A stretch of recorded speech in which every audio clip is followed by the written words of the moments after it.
Hey guys, how's it going? This is Mike from M&R Automotive. Today we have a Hummer EV. I'm going to teach you how to connect a light bar or any other accessories to the Hummer EV auxiliary control panel. Alright, so let's go ahead and take off this plastic cover so that way we can get access to the GM control module. So we're going to go ahead and use these knobs, and then the cover comes off, and we'll just take it out and get it out the way.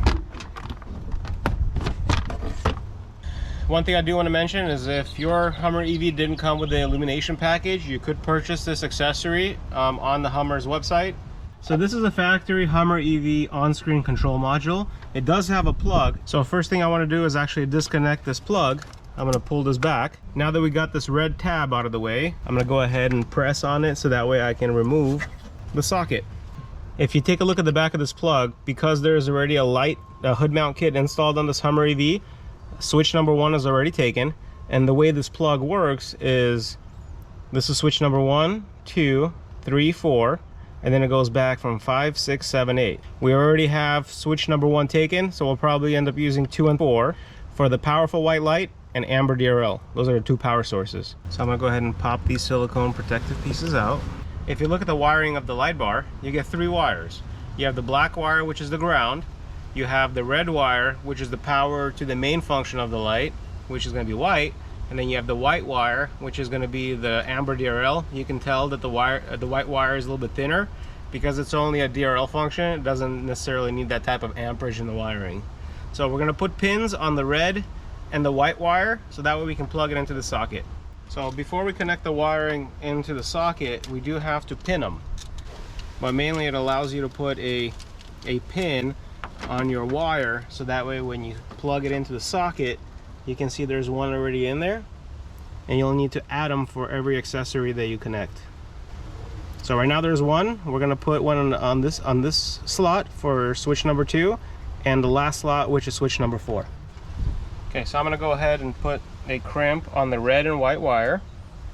So I'm going to go ahead and put the wire here. You could use pliers or a crimping tool just to press this in. What it does, it provides contact between the wire, and now we can stick this into the plug from the back side, and it'll come out as a pin on the inside that plugs it directly into the module. And we'll do the same thing for the white wire. This looks good. Now we can go ahead and put it in a pin. With the powerful white light, we're going to go ahead and put in pin number 2, and then the amber DRL, we'll put it on pin number 4. And I'm going to pull it in through the inside. Okay, that's good. And then we're going to do switch number 4, and same thing, pull the pin through, pushing it in an appropriate slot here. So switch 2, switch 4, and then when you see it peaking, I grab it with needle noses and just pull it through so that way it locks in place. So the last thing we have to do is just put a ground here, and then plug this back and put the fuses and the relay into the box, and then we're all done. So one thing I want to do, I want to actually get the ground wire out of this bundle. So I'll just take the sheeting, slide it, so that way we can pull the ground and ground it on the chassis of the vehicle or the battery.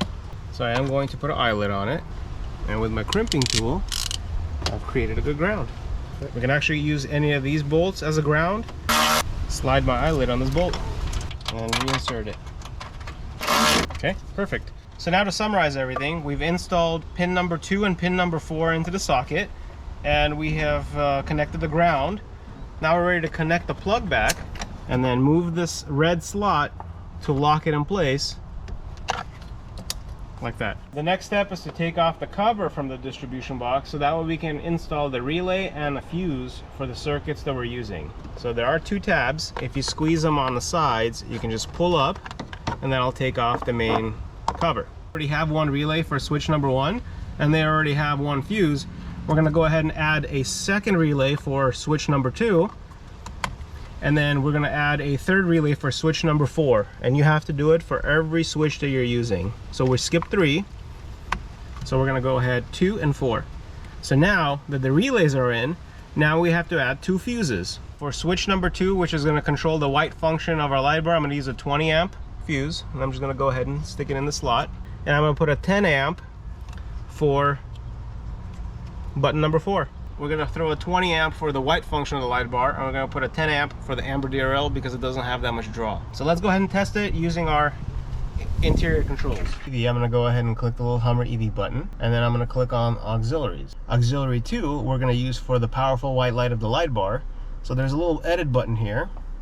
You can press auxiliary 2 and you can change them. So for example, I think this looks like a light bar. All right, and then for switch number 4, we're actually gonna go ahead and this is the DRL. For DRL, I'm just gonna use this logo. All right, so now let's go ahead and test out the light bar functions. So the first one we're gonna do is the amber DRL, which is switch number 4. Works beautifully, and then we're gonna turn it off, and then we're gonna hit switch number 2, which is the powerful white light. And this is how you connect accessories to GMC on-screen display auxiliary switches. Thank you guys for watching, and I hope you guys learned something.